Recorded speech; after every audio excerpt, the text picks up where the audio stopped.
Hello student, हम मुगल साम्राज्य के विषय में बात करते हैं, जो आपका 4th चैप्टर है 7th क्लास की हिस्ट्री का।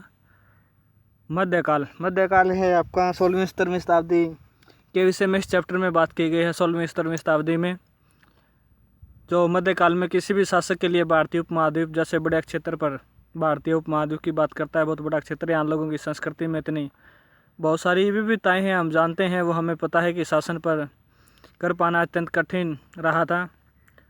और अपनी पूर्ववर्तियों के विपरीत मुगलों ने एक साम्राज्य की स्थापना की और वह कार्य पूरा किया। मंगोल की हम बात करते हैं, इसके विषय में जो बात आती है मंगोलिया से, जो अब तक केवल छोटी अवधियों के लिए ही संभव जान पड़ता था जो शासन किया है। बाकी राजाओं ने वो छोटी अवधि के लिए किया, लेकिन 16वीं सदी के उत्तरार्ध में, मतलब लास्ट के सन होते हैं उत्तरार्ध, मध्य मिडल के होते हैं, प्रारंभिक होते हैं शुरुआत के ही, उन्होंने दिल्ली और आगरा में अपने राज्य का विस्तार शुरू किया। मुगलों की बात आती है तो 17वीं शताब्दी में लगभग पूर्ण महाद्वीप पे उनका अधिकार हो जाता है और उन्होंने प्रशासन के ढांचे तथा शासन संबंधी जो भी विचार लागू किए उनके राज्य के पतन के बाद भी टिके रहे। राज्य का पतन है, अब हमें पता कि बहादुर शाह जफर द्वितीय अंतिम मुगल बादशाह थे, लेकिन अंतिम जो ताकतवर शासक की बात आती है तो औरंगजेब रहे हैं, जिनकी मृत्यु 1707 में हो जाती है। तो यह एक ऐसी राजनीतिक धरोहर थी जिनके प्रभाव में अनेक पश्चात जो क्या है लागू रहे।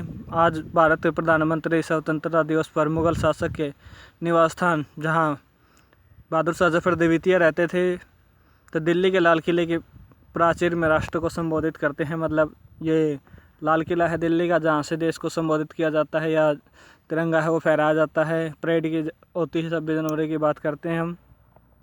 मुगल कौन थे? मुगल दो महान शासक वंशों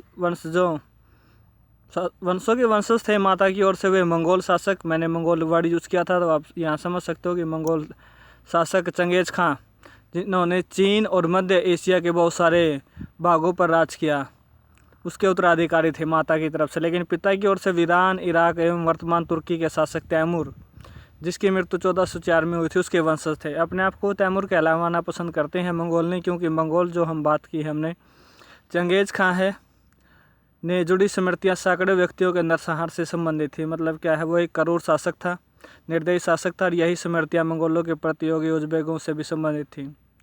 इसी वजह से अपने आप को तैमूर वंशज कहलाना पसंद करते थे। इस महान पूर्वज ने 1398 में दिल्ली पर कब्जा कर लिया था। तो तैमूर वंशज के हम बात करते हैं। यहाँ पे फिर हम देखते हैं इसमें आगे जो, हालांकि ये मिनहाज सिराज द्वारा जो बनाई गई चित्रकारी यहाँ दर्शाई गई है, औरंगजेब, हुमायूं वगैरह जो यहाँ दर्शाए गए हैं। अपनी वंशावली का प्रदर्शन चित्र यहाँ दिखाया गया है मुगलों का। मुगल सैन्य अभियानों की अगर हम बात करते हैं, प्रथम मुगल शासक बाबर, जिसने जो 1526 से 1530 तक शासन किया है। जब 1494 में परगना के राज्य का उत्तराधिकारी प्राप्त किया था, उसकी उम्र 14 वर्ष थी। 1494 में मतलब उत्तराधिकारी के तौर पर नियुक्त किया गया। मंगोलों को दूसरी शाखा उज़्बेकों ने आक्रमण के कारण उसे अपनी पैतृक गद्दी छोड़नी पड़ी थी बाबर को, और अनेक वर्षों तक भटकने के बाद उसने 1504 में काबुल पर कब्जा कर लिया और उसने 1526 में दिल्ली के सुल्तान इब्राहिम लोदी को पानीपत में रहा। तो भारत में शासन की बात यहाँ आती है 1526 से 1530। पानीपत का पहला युद्ध है ये 1526 में, इब्राहिम लोदी और बाबर के बीच लड़ा गया था, और दिल्ली और आगरा को अपने कब्जे में यहाँ लिया है।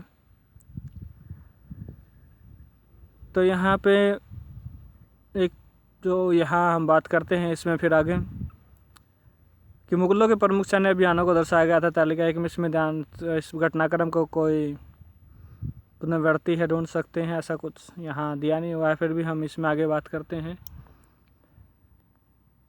कि जो मुगल जो सम्राट रहे हैं उन्होंने जो शासन किया है, हम उसके विषय में अगर इसमें बात करें तो बाबर है 1526-23 है, उसके प्रसिद्ध युद्ध रहे पानीपत के मैदान में। पहला युद्ध रहा है खानवा का, दूसरा युद्ध रहा है 27 में, 28 में चंदेरी का युद्ध रहा है, राजपूतों के ओर आया है, और उसके बाद उनकी मृत्यु हो जाती है 28-23 में। हुमायूं 30 से 40 तक रहा है, उसने शासन किया है। हुमायूं को शेर खान ने 2 बार हराया है, चौसा के युद्ध में और कन्नौज के युद्ध में 39 और 40 में।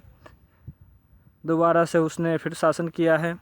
55 से 56 तक ही वो शासन कर पाया है, उसकी मृत्यु हो जाती है।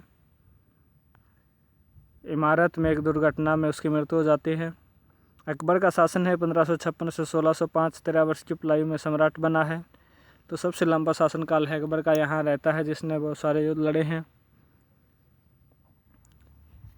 उसके अभियान रहे हैं। जहांगीर है जिसने 1605 से 1627 तक उसने शासन किया है।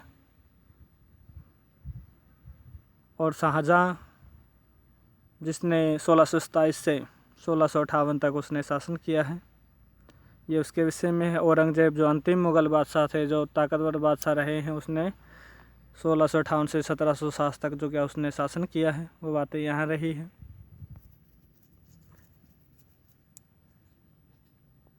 तो आगे हम इसमें देखेंगे कि उनके उत्तराधिकार की मुग़ल जो परंपराएं हैं। एक यहाँ व्यवस्था रही है कि मुग़ल ज्येष्ठाधिकार के नियम में विश्वास नहीं करते थे। मतलब क्या, कुछ राजा है अपने बड़े पुत्र को ही राजा नियुक्त करते थे, लेकिन मुग़लों में ऐसा नहीं था, जिनमें ज्येष्ठ पुत्र अपने पिता के राज्य का उत्तराधिकारी होता था। लेकिन मुग़लों में ऐसा नहीं है। उत्तराधिकारी के वे शायद ही मुग़ल और तैमूर वंशों की प्रथा को अपनाते थे। उसमें उत्तराधिकार का विभाजन समस्त पुत्रों में कर दिया जाता था। मतलब सबको शासन है, अक्षेत्र है, वो बांट दिया जाता था। यहाँ वो बात कहना चाहता है। तो आगे हम मुग़लों के अन्य शासकों के साथ जो संबंध रहे हैं, हम उसके विषय में बात करेंगे। मनसबदारी और जागीरदारी प्रथा है, जब्त और जमींदारी प्रथा है, तो उनके विषय में बातें होंगी हमारी। नेक्स्ट पार्ट में मिलते हैं, तब तक धन्यवाद।